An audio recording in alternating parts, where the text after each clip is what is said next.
The piece is called All That I Am, a Chinese-American story. And it premiered at the Chinese Historical Society of America in San Francisco. And the curator there, Gordon Chung, asked several people to create pieces that related to their experience. So I was given a closet space, which exactly fit a sewing machine. So I thought I would do the story of how I grew up and what I came to be. So the real piece had the sewing machine, but it also had green walls, like my parents' apartment, and a shelf with little figurines that reminded me of them, plus their pictures. And so I want to show how I grew up with bare bulb and green walls and kind of a poor tenement home. But I also wanted to show what I've become. And what I identify with is a kind of a multicultural, I feel like I'm influenced by many multicultural events and people, and my experience is very varied. And I wanted to show that in a quilt that comes out of the sewing machine.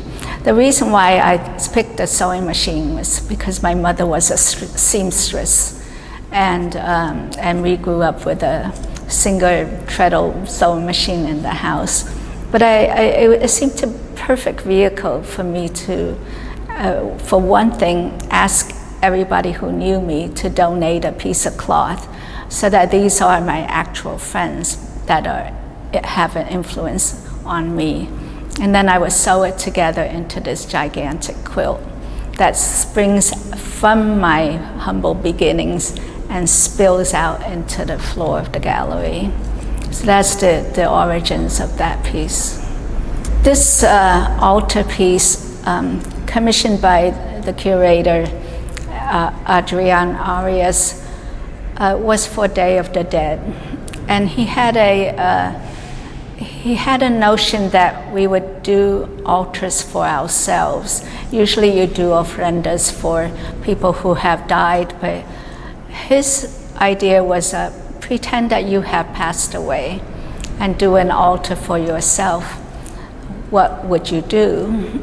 And it really made me think of what I wanted to leave behind for people to remember me by, or how I would honor myself. And so I decided to do my offerings. The piece is called Offering, and my offering is art and poetry, my children's books, and just my caring for the world. So everything is in, he gave us all wine boxes. And so you see me dancing. That's a picture of me dancing salsa. And each flower is a picture of, one is my mandala, one is my poetry, and one is my children's book illustration. I have, I'm a Buddhist, so I have a green tower there and a mala. And I also have my sculpture work. So it has all my disciplines in there. And it also has behind me a silkscreen of a piece I did, which is kind of symbolizes compassion, my caring for the whole world. And that's what I want to leave behind for people to contemplate, how we take care of the earth and all the offerings of art that I leave for everybody. So this is called Journey of Transformation, and it tells the story of my life from the time I was born to the present time. And it's only 3 feet, but it tells a complete story. It starts with me in China. I think I was about a year and a half then. And it puts me in, I put myself in a lotus shape because I feel like the lotus expresses how I grew up. You know, a lotus rises out of the mud and it becomes a beautiful flower. I have sandalwood fans around the lotus to symbolize my time in China, which I was born in 1949, so it is the year that the communists took over, but we had to escape China and go to Hong Kong. And so the broken sandalwood fan symbolizes to me a kind of a broken childhood where we had to escape quickly and then wait for my parents, we had to wait for my father to send for my mother and me. We stayed at a boarding house while waiting for the exclusion. I guess the exclusion law was in effect then, but there was a quota of how many Chinese can go to America. We waited 5 years before we were allowed to immigrate.